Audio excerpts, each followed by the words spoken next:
আমরা ক্লাস 9-এর একটা প্রশ্ন সলভ করছিলাম।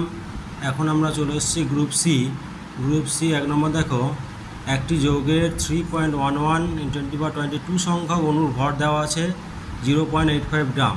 তাই যৌগটির মোলার ভর নির্ণয় করতে হবে। তাই দেখো, এত সংখ্যক অণুর ভর দেওয়া আছে 0.85 গ্রাম। তাহলে একটি অণুর ভর আমরা জানি যে অ্যাভোগাড্রো সংখ্যক অণু থাকে 1 মোলে, তাহলে 6.022 × 10⁻23 এত সংখ্যক অণুর ভর বের করতে হবে। তো সেটা বের করতে গিয়ে হচ্ছে 17 গ্রাম। তাহলে মোলার ভর হয়ে যাচ্ছে 17 গ্রাম। ঠিক আছে।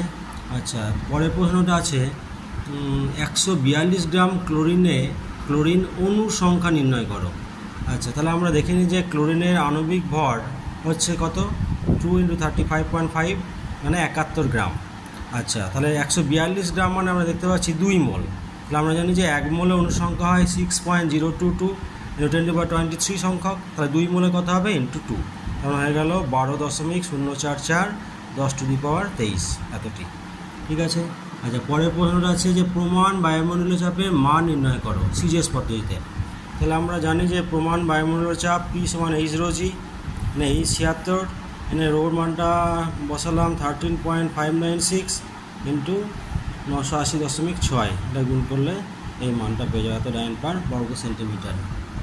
আচ্ছা, পরের প্রশ্নটা দিয়েছে তরলে গ্যাসের দ্রাব্যতা উষ্ণতা ও চাপ পরিবর্তন করলে কিভাবে পরিবর্তিত হয়।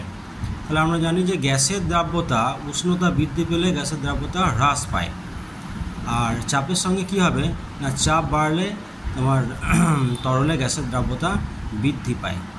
ঠিক আছে। আচ্ছা, এরপরে দেখো H2SO4-এর শনাক্তকরণ বিক্রিয়া সমিত সমীকরণ সহ লেখো।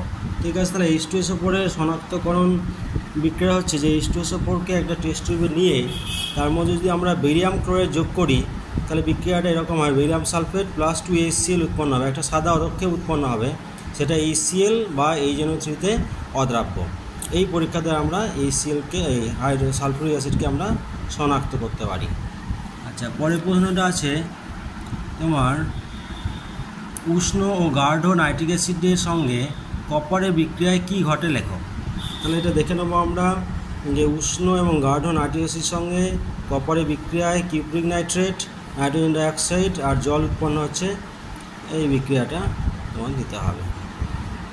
ঠিক আছে। তারপরে দেখো কার্যের সংজ্ঞা দাও, এর এসআই এককটি লেখো। তাহলে কার্যের সংজ্ঞা দেবে, এসআই একক হচ্ছে তোমার জুল। ক্ষমতা সঠিক সংজ্ঞা দাও পারবে। 1 ওয়াট ক্ষমতা কাকে বলে। তাহলে 1 ওয়াট সমান জানি জুল পার সেকেন্ড।